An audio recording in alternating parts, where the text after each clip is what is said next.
Now, this right here was a great question and an even better answer.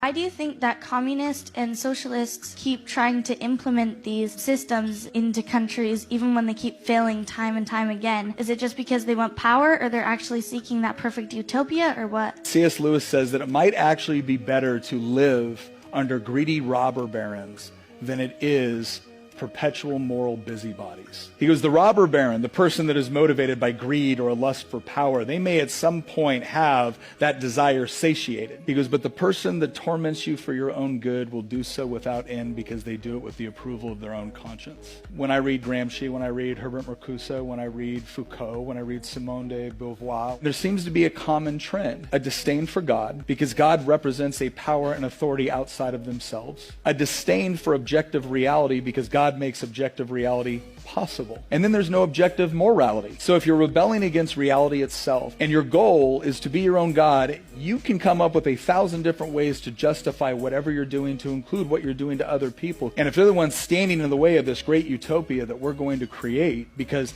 they haven't fully embraced the ideas the way they should, well then we'll be happy to re-educate them or imprison them or enslave them or kill them because ultimately they're the ones standing in the way of utopia.